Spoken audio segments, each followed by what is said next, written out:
మీ ధైర్యం ఇచ్చారు.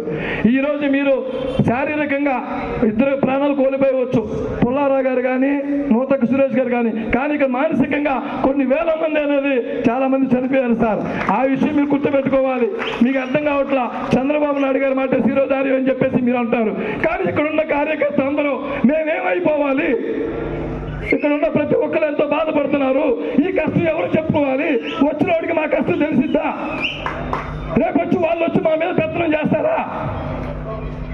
మేము ఒకటే చెప్తున్నామండి, దేవినేని ఉమా గారు, దయచేసి ఇక్కడికి వచ్చింది కొంతమంది మాత్రమే, కొన్ని వేల మంది అనేది మిమ్మల్ని నమ్ముకొని ఉన్నాం సార్. దయచేసి ఇక్కడ ప్రతి ఒక్కరిని గుర్తుపెట్టుకోండి సార్. మీరు మాత్రం మమ్మల్ని మోసం చేయొద్దు సార్.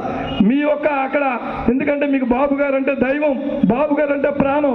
ఆయన మాట మీరు కాదన్నా మేమందరం ఇక్కడ సూసైడ్ చేసుకొని సిద్ధంగా ఉన్నాం అంటే దయచేసి మాత్రం తప్పుగా అనుకోవద్దు సార్. ఇక్కడ దేవినేని ఉమా గారి కోసం ప్రాణం ఇవ్వడానికైనా సిద్ధం. నేను ఈరోజు దయచేసి రెచ్చగొట్టడానికి మాత్రం చెప్పట్లేదండి.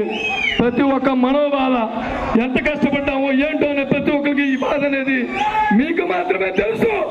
రోజుకి 14-15 గంటలు మీరు పొద్దున పూట ఏంటండి తినడానికి తిండి కూడా లేకుండా కారులో కూర్చొని భోజనం చేస్తున్నారండి మీరు. మీ పక్కన చూస్తే మాకు సిగ్గేస్తుంది సార్. మా పిల్లల బిడ్డలతో ఒకటే చెప్తున్నాం మేము, ఆయన పొద్దున 9ంటికి ఇంటికి వెళ్తే క్యారేజ్ కట్టుకొని కారులో కూర్చుంటే నైట్ 10 అవుతూ 11 అవుతూ తెలియదు. నా ఫంక్షన్కి రావాలి, ఈ ఫంక్షన్ రావాలి, ఆ ఫంక్షన్ రావాలి, ఆ ఫంక్షన్ కావాలి. నిరంతరం మీ పక్కన ఉన్న పిల్లలు కూడా మిమ్మల్ని తిట్టుకుంటున్నారు. సరిగ్గా టయానికి భోజనం ఉండదు మీ వల్ల. ఎందుకంటే మీరంటే అన్నం పైన మీరు బతుకుతారేమో. ఎందుకు చెప్తున్నా అంటే సార్, కనీసం వాళ్ళకి తిండి కూడా ఉండదు.